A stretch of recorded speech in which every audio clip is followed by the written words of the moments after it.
Today, April 26, 2026, we are no longer just partners. We are now before God. Looking at you, I am filled with sense of peace. I never thought possible. Growing up with a broken family, I used to watch weddings with a mix of envy and fear. I used to watch weddings thinking, ikakasal din ba ako someday? I dreamed of that true love in a white gown, but deep down, I didn't believe it existed for me. Like, parang never siya mangyayari. Then you came along. I remember how I tried to push you away with my demands. Nanliligaw ka pa lang. Blinded by the trauma of my past. But you didn't flinch, di ka natakot.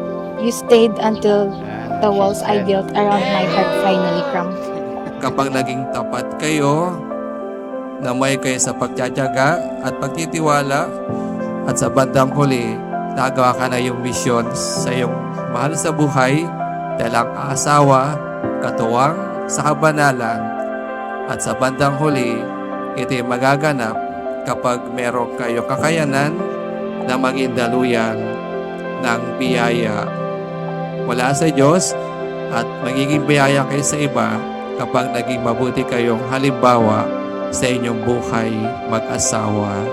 So, yun nung nanganak nga ako, nabaon kami sa 1 million na medical bill. Kasi, yung baby namin, pinanganak siyang premature, so 8 months lang. 1 month niyang kailangan magstay sa hospital. Tapos, Tulog ka ba kagabi, baby? bukod pa doon, Masarap tulog. kinailangan niyang mag-take ng 2 major surgeries. So, nag-cost talaga ng mahigit 1 million yung medical bill namin. Tapos, hindi namin alamin kung saan kami kukuha ng pera, ng pambayad. So, lahat ng tulong, talagang, Slim lang yung chance niya na makasurvive dahil bukod sa mahina pa yung katawan niya, yung mga ugat niya maninipis pa for blood transfusion if ever.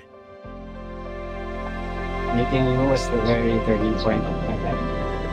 From being someone na kontento naman sa simpleng buhay gaya ng nakararami, to a very ambitious and daring man that I am today. Ikaw yung kaunang-unahang tao sa buhay ko na hindi lang basta naniwala sa kakayahan ko, hindi, pinagkatiwala din yung buong buhay niya sa akin. Makakaasa ka na habang buhay kong pag-iingatan sa wala. Lagi kayo mag-intindihan. Then, kung mag-aaway man kayo pag-usapan nyo, huwag nyong papakinggan lahat na nakapaligid sa inyo. Parang sarili nyong opinion lang yung papakinggan nyo. Sana malampasan niya lahat ng mga pagsubok na pagdadaanan nila bilang mag-asawa na sa mga susunod na panahon. Maging strong sila parati. Erica Joy, bukal ba sila pagparito, pamakaisang dibdib si Christian na iyong pakamamahalin at paglilingkuran habang buhay. Opo, Father. Christian, bukal sila pagparito, pamakaisang dibdib si Erica Joy na iyong mamahalin at paglilingkuran habang buhay. Opo, Pat. Sa unang sulyap sa iyong mukha ay alam ko agad. Sa nakalipas mga 3 taon natin pagsasama, patuloy natin kadagaan, mahalin, at intindihin sa isa.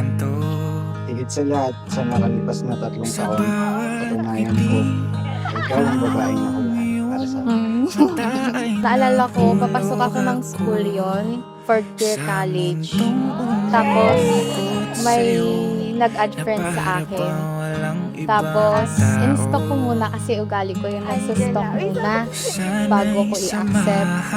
Tapos, parang nakita mo ko sa profile niya kasi mahilig ako sa mga nerdy guys. Na mga parang mga matatalikod. Ikaw lamang ang kulang, hindi magkukulang ang pagmamahal. Kaya pinamagandang regalo sa bawat isa ang pagiging tapat. Pag hindi ka naging tapat, anumang regalo hindi na sapat kasi nawala ang pinaka-importante sa lahat. Kaya hindi kinasana kayo maging matagumpay lamang sa buhay. Ang mahalaga, maging tapat habang buhay. Pangako sa'yo, walang hanggang pagmamahal. The last 3 years, we are our greatest test. Hanggang sa Alam mo na yun. Between the joy of our son Ellie and the crushing weight of financial struggles, I saw who you truly are. You were my anchor when the ship was sinking. You worked tirelessly and loved us fiercely, proving you were the answer to every prayer I ever whispered. Love, papasalamat ako sa una-una sa pag-aalaga mo sa amin dalawa ni Ellie, kahit na madalas pasaway, makulit. Salamat kasi araw-araw mo kaming pinagsisilbihan dalawa. So far sa 3 taon na pagsasama natin, proud na ako sa kung ano man ang mga nabuo natin at looking forward ako sa more memories pa na bubuin natin ng magkasama ngayon bilang isa ng ganap na mag-asawa. So today is the day na alam mo naman matagal kong inantay to and matagal din nating pinlano, lagi na po-postpone kasi ang daming reasons, pero sobrang saya ko kasi finally mangyayari na, kakasal na tayo, tapos magiging officially Mrs. Kanoy na ako. Look for a woman of strength and noble character. Sa madalit sabi, marry someone you can go to war with. And for me, you are that someone. Kaya sa araw na ito, gusto ko gawing official ang pagsasama natin dalawa. Sa mata ng batas, mga taong nakapaligid sa atin, higit sa lahat sa mata ng Diyos.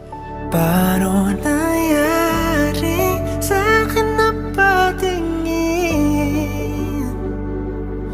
sa libo-libong mga bituin?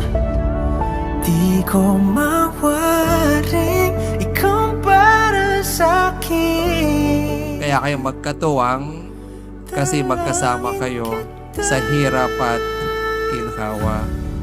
Kaya nga, pag nag-decision kayo, dapat alam ng bawat isa. Thank you kasi kahit anong pinagdaanan natin, hindi ka nagsawa sa akin, hindi mo ko sinukuan. Tadhana lamang ay ating sundan, dahan-dahan sa dulo'y ating tagpuan. Lagi mo tatandaan na since day one, andito lang ako palagi sa tabi mo. Start pa lang to ng journey natin to forever. So, ayun, mahal na mahal kita, B, and enjoy natin yung araw na to. Di ko mawaring ikaw para sa'kin. Dalangin kita.